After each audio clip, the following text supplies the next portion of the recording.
سلام خدمت تمام شما بیننده های عزیز چینل یوتیوب فرازکست و برنامه سیمای کابل. امید که جور و صحتمند باشین و ماه مبارک رمضان را با خوبی و خوشی سپری کرده باشین. خب دوستای عزیز، روزهای اخیر رمضان است و شبهای عید. قسمی که شما میبینید مردم با جوش و خروش به استقبال عید آمدند. در ادامه برنامه با ما باشین تا صحبت های مردم در مورد روزهای عید داشته باشیم. عید در راه است و کوته سنگی مثل هر سال به یکی از بیروبارترین نقاط شهر تبدیل شده است. ازدحام مردم، صدای فروشنده ها و رنگ های متنوع لباس ها همه نشان می دهد که عید نزدیک است. اینجا هر قدمی که بر می داری نشانه ای از آمادگی عید دیده می شود. کودکانی که لباس های نو را امتحان می کنند، پدر مادرهایی که با حساب و کتاب خرید می کنند و فروشندگانی که امیدوارند فروششان بهتر شود.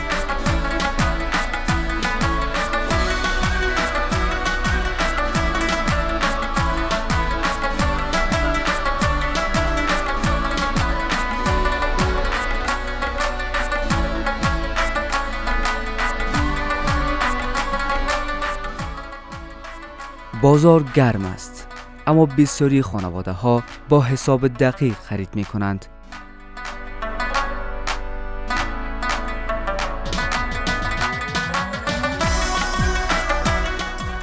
قیمت لباس، مواد خوراکی و حتی شیرینی نسبت به گذشته تغییر کرده است.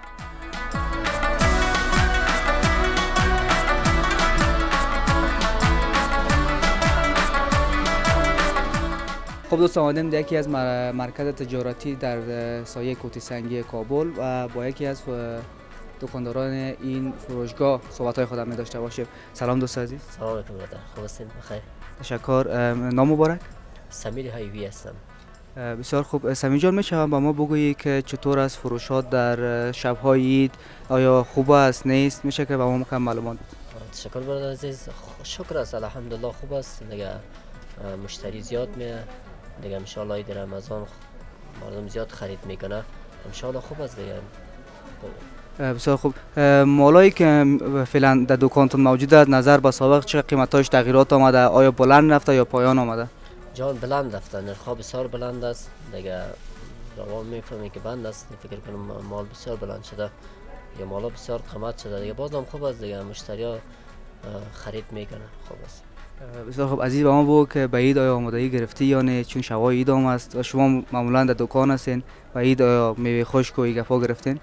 جان دیگه کامتون گرفتیم، یک نیم ماند دیگه یک چیزش ماند تا فعلا مکمل نگرفتیم. دیگه امشب ان شاء الله بخیر کلیش میگیریم. درست. خرید شما را پیش از پیش تبریک می‌کنم.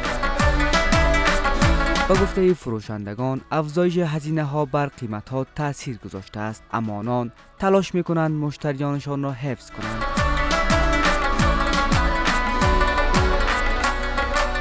در کنار دکان های بزرگ، کراچیوان ها نیز سهم مهمی در بازار عید دارند. سلام مجدد داریم خدمت شما دوستان عزیز. و داخل شهر کابل هستیم و یکی از کوریرهای داخل شهر را با خود داریم و صحبتاش با خود می داشته باشیم. سلام علیکم. و علیکم سلام. خوب است ان شاء الله؟ جانجور هستیم، خیرت است. بشه بابا بگویی که چطور از کاروبار در عید؟ کاروبار خوب است نیست؟ کار کردی امروز نکردی؟ شکر کار همیشه ان شاء الله کار هست. بس از در پشتو یک زبان یک مثال است. مشکل نداره پشتو گپ. وای در نه سپوری سلا شدی کارشتا کار دیر ان شاء الله. شکر. خب بسیار خوب بسیار خوب. چطور است او کاروبارم خدا؟ چطور از عید در شبای عید کار کردی نکردی؟ د اختر شپو کې ولی کار نشته. دا درې څلور ورځې کې موږ کار شروع شوی دی، ان شاء الله کار کیږي ولی نه کیږي. بسیار خوب. چطور از در روزای عید به خانه میوه خوش کالا مالا چیز گرفتی؟ او ولا کالی ممرانی ولی دی او چوټی ممرانی ولی هر سم پر کړی دی. خلک سپاده جا کلچه و دا شی پاده دی هغه به رانه. به عنوان حرف آخر پیامت به بیننده های ما چی است؟ میشه پیامت به بیننده ها بگویی، عید براشون تبریک بگو پیش از پیش. اول خو زه ته د اختر مبارکي وایم او د اختر د نیکمرغه اختر شي ان شاء الله. ګور ته د اختر مبارکي وایم او ټوټل افغانان ته که څوم په بار مملکت کې دي او که دلته دي ټوټل ته زما د طرفه څه او د دې تلویزیون والا د طرفه څه د اختر مبارکي وایم. بخیر باشین. تشکر. زنده باشین. نیز مانند دیگران امیدوار است روزهای عید عاید بهتری داشته باشد.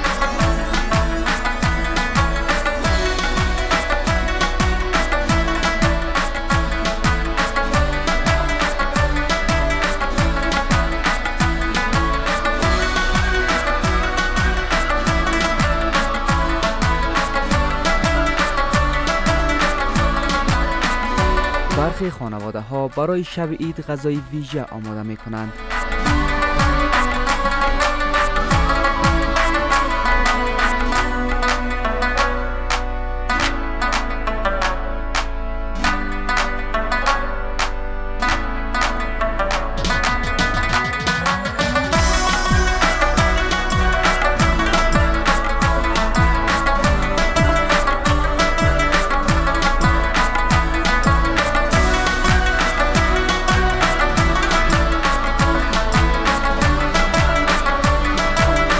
ماهیپزی ها در این روزها مشتریان بیشتری دارند.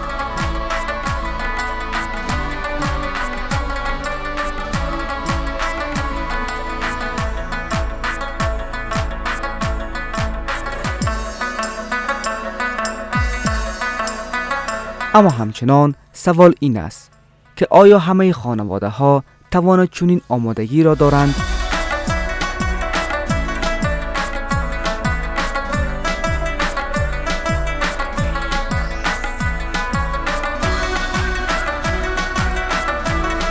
عید زمان شادی و همدلی است.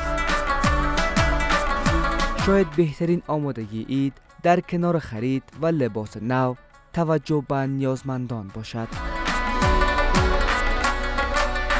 لباس نو یکی از مهمترین بخش‌های عید است. بسیاری خانواده‌ها تلاش می‌کنند حداقل یک دست لباس تازه برای عزیزانشان تهیه کنند.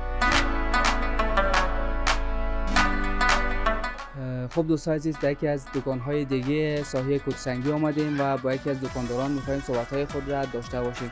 سلام علیکم دوستان. و علیکم السلام. خوب هستین ان شاءالله؟ شکر الحمدلله. شما نام مبارک میشه با ما بگوین؟ نام الیاس نه. میشه الیاس جان ما بگوین که در شبای عید چطور از فروشاتتان؟ آیا فروشات خوب است یا نه نظر به سالهای دیگه، یا مثلا جنسایی که می آورده نظر به سابق چه قیمتاش تغییر کرده؟ اگه به بینده های ما کم معلومات. را د سدا چې اوس خو لارې هم بندې دي، ډېر مالونه نه راځي او تیر په نسبت خلکو وضعیت کم راغی شوی د پیسو په هغه کې چې په خلک پیسې ډېرې نه لري او عمومي ټول موږ تاسو ټول ته معلومیږي چې د مالي وضعیت بیخي خراب شوی ده. د تیر په نسبت سوداوي کمزوري دي ډېرې، خو بیا هم شکر د خیر. بسیار خوب. جنسونه هم ډېر پورته تللی ځکه مال کم ده، عرضه کمه ده، تقاضا زیاته ده. از این ما بگویند که چطور بود ماه رمضان؟ خوب سپری شد چون هوا هم نسبتاً بهتر بود و ما بگویند که روزی امسال شما چطور تیر شد؟ شکر الحمدلله بیخي هوا هم ښه وه، روزه هم ډېره ارامه وه، شکر د بیخي ښه تېره شوه، ښه تېرېږي الحمدلله. بسیار خوب. از این ما بگویند که شما که دکاندار هستین بیشتر روز خود دکان سپری میکنین، با ما بگویند که عید هم خیلی نزدیک است، به عید های آمادگی گرفتین، میوه خشک، لباس، بخانه؟ دا خبره ده تر اوسه پورې مې هم چې نه دی اخیستی، همداسې لباس مې کړی، وچه میوه او داسې کیک او کلچې دا شیان مې تر اوسه نه دی اخیستی، خو انشاءالله اراده مې شته سبا د بل ورځ به عید په شپه به هم دا شیان اخلو. بسیار خوب. تشکر از اینکه با ما مصاحبه کردین و عید خوش داشته باشید. تاسو ته هم ښه اختر غواړم. همانطور که شنیده ایم بازار گرم است، اما مردم بیشتر با دقت خرید میکنند.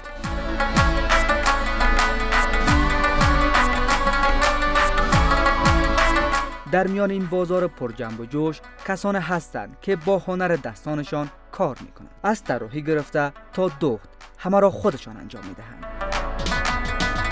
سلام مجدد به شما دوستان عزیز. قسمی که میفهمین معمولا در عید بازار لباس فروش ها گرم است. حالا هم اومدیم در یکی از لباس فروشی های شهر کابل تا ازشان بپرسیم که فروشاتشان چطور است و در مورد لباس هایشان ازشان بیشتر معلومات بگیریم. در ادامه با ما باشید. سلام دوستان عزیز. علیکم سلام. بخیر. میشه بعد بیننده های ما خودم معرفی کنه؟ میوان موسازی هستم، فارغ از دانشکده اقتصاد.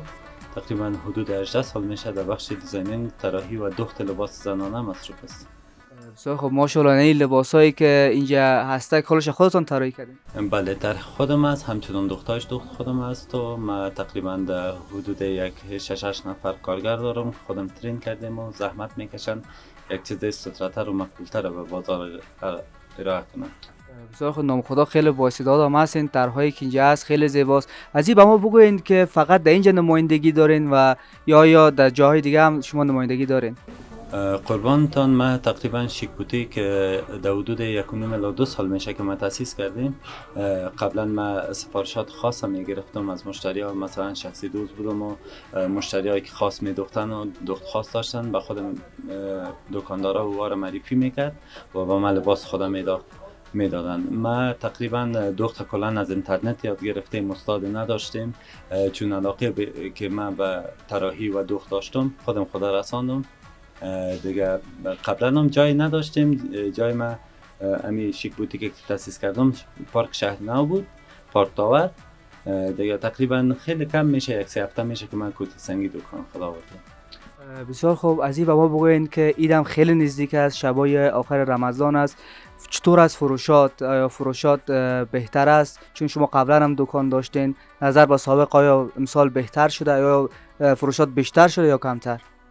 بله الحمدلله فروشات ما خوبتر است، چون مشتری ها که میآید دیزاینر رو خیلی خوش میکنه، حتی اضافه تر تشویق میکنن. منتظر تاسیس خیاطی هستند که ما قبلا دکان نداشتیم، ما در خانه کار میکردم، سفارش از مارکت میگرفتم. فعلا دیگه پلان دارم که یک دکان خیاطی هم اینجا بسازم. خیلی وا یعنی تشویق میکنن، حتی کلانترین تقاضایش هستن که خیاطای ستره یعنی باز که در پلو دیزاینر باشن و برشان خدمت بکنن. بسیار خوب. شما هم دیدین دوستا که هم طراحی اینا میکنن و هم دوختش هم میکنن. بیاین درباره لباس ها بیشتر ازشون معلومات بگیریم که کدام طرح سرش بیشتر زحمت کشیده و کدام مثلا قیمتش بیشتر است یا کمتر است. میشه درباره لباس های ما کم بیشتر معلومات بدید؟ چرا نه، حتما. لباس های ما ساده ترین لباس ماست که تقریبا جنسیت های تکیش اکثریت هندی است و از تکای هندی ما استفاده میکنم. تکای پاکستانی، چینایی ما اکثریت نسبت به قیمت جنسیت ترجیح میتم، چون مشتری ما باید دائم از ما راضی باشه. این تقریبا شالای ماست که ما خیلی زحمت کشیدیم روی شال. تکیش خاص خریدیم، تکیش هندی است، کلان گلاباتون رویش کار شده و آینه و نگین که رویش کار شده. تقریبا کارگرها خیلی زحمت کشیدن که دانه دانه‌اش به دست چسباندن. یعنی مکمل طرح خودم است و کلش کار دست است. میشه به ما بگوین که قیمت هایش چی رقم است؟ چون که کار دست است، معمولا کار دست قیمتش بیشتر می باشه. قیمت هایتان مثلا در چی رنج قیمت است؟ آیا قیمت هایتان بالا نظر به بقیه بازار یا پایان تر؟ قیمت نظر به لباس است. لباسی که هرچند مصرف میشه قیمت خدا بالا میبره. قیمت های من نسبتا به خودم، چون در بزنس جدید هستم، بالاتر تمام شده نسبت به بازار، ولی کیفیتش بالاترین کیفیت نسبت به بازار است. ما در حدود 100 الی 200 افغانی بیشتر مفاد نمیگیرم، چون لباس به من خیلی بالا افتاده. دستمزد کارگر بالا پرداختیم، جنسیت اصلی خریدیم دیگه. نظر به جنسیت قیمت بالا نیست، اما نسبت به بازار یک کم متفاوت تر است. بسیار خوب. چون آل روزه هم هست، نمیخوایم بیشتر مزاحمتون شیم، فقط از تان میخوایم میره بپرسم که شبای عید است و شما هم که معمولا بیشتر در دکان میباشین، از این به ما بگوین که آیا به عید آمادگی گرفتین، لباس آماده کردین یا نه، یا میوه خوش گرفتین برای عید؟ بله الحمدلله لباس آماده کردیم، خریداری خود کردیم. بعد از وقت که من از مارکت رخصت میشم روی خریداری خود میرم، ولی خریداری که مثلا میوه و چیزی که مربوط خانه میشه، پدر جان من الحمدلله حیات است دیگه، او حتما خریداری کردن، ولی خودم ناوقت خانه میرم فرصت نکردم. بسیار زیاد تشکر. خیلی خوشحال شدم که همراه شما صحبت کردم. من خدا خیلی با استعداد هستین و امیدوار هستم که در بزنستان خیلی رونق کنید. تشکر میکنم، لطفتان است، زنده باشین. خوش شدم که با شما هم کلام شدم. ما سلام های خود از طریق یوتیوب چینل شما به هموطنان خود تقدیم میکنم. انشالله که اینجا بیاین، ما در خدمتشان. سلامت باشین، زنده باشین، بخیر باشین.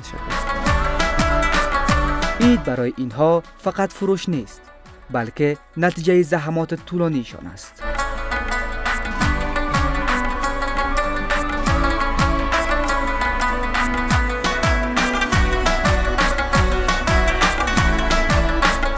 هیچ عید بدون شیرینی کامل نیست. بوی کلچه های تازه حال هوای خانه ها را تغییر می دهد.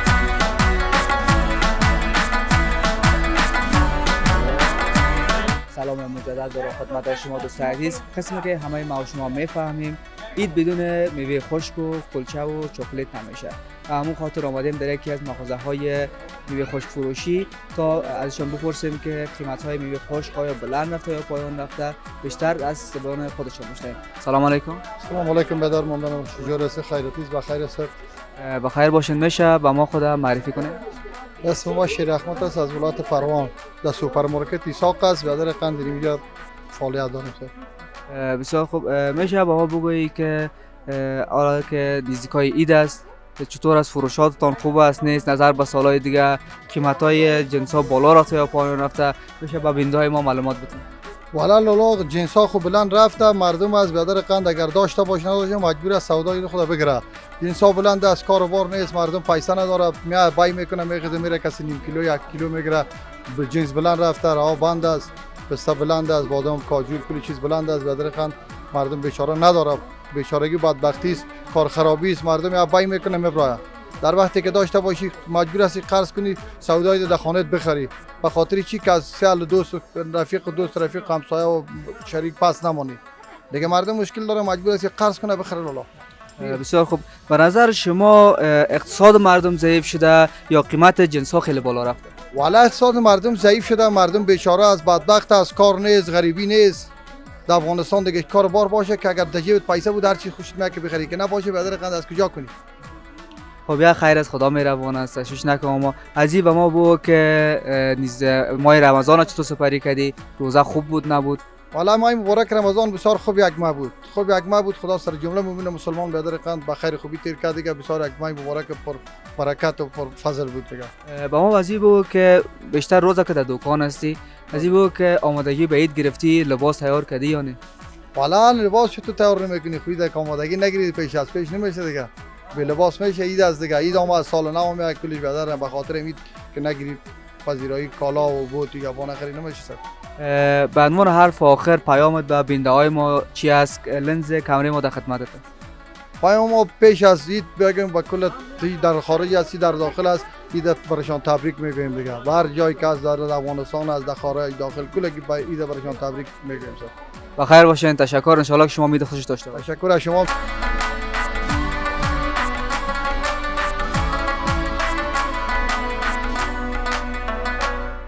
همین شیرینی های ساده لبخند های عید را کامل تر می کند.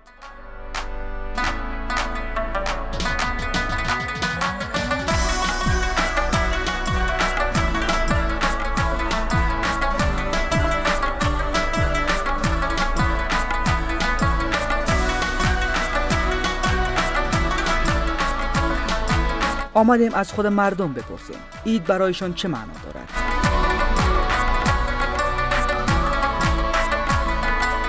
خب دوستان عزیز، یک هموطن را با خود داریم و در مورد عید و آمادگی های عید همراهشان صحبت میکنیم. سلام دوست عزیز. علیکم سلام. خوب هستین بیادر؟ صحتمند خیرتی؟ تشکر. شما خوب هستین؟ اسم مبارک؟ امان الله هستم از میدان وردک.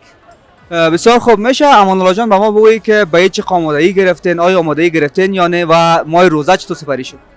الحمدلله ماه مبارک رمضان بسیار یک ماه پر برکتی بود، بسیار به خوشی و آرامی سپری شد دیگه. امروز هم 28 رمضان است دیگه. در عید هم یک دو روز مانده دیگه. ما هم دیگه آمادگی خود میگیریم. ما نو تازه در کابل آمدیم بخیر دیگه، بیروبار هستن دیگه. ما هم در کلسنگی آمدیم بریم خرید آمدیم دیگه. باش که چی میشه دیگه. بسیار خوب. عزیز با ما بگوین که عید در کابل میباشین یا در وطن؟ در وطن هستیم، در خود وردک ما میریم در اونجا عید سفری میکنیم اجانا. بسیار خوب. عزیز ما بگوین که آیا در عید هنوز خرید کردین، آماده گرفتین یا آمدین کابل که خرید کنین؟ خرید کردین کم توم دیگه. میوه مانده دیگه، اگان لباس وسایل چیزا رو گرفتیم دیگه. میوه ما مانده. بسیار خوب. بسیار خوب. ان شاء الله که عید خوش داشته باشید.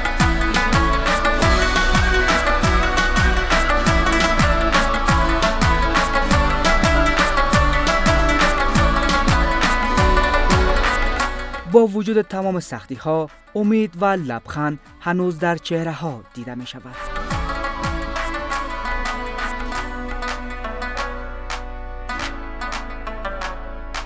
خب دوستان عزیز، این نبود برنامه ایدی ما. امید که مورد پسند شما قرار گرفته باشه. خب قسم که هم باران آمده و هم نزدیک افطار است، مجبور هستیم همینجا برنامه را به اتمام برسانیم. عید تمام شما دوستان عزیز را پیشاپیش تبریک میگم.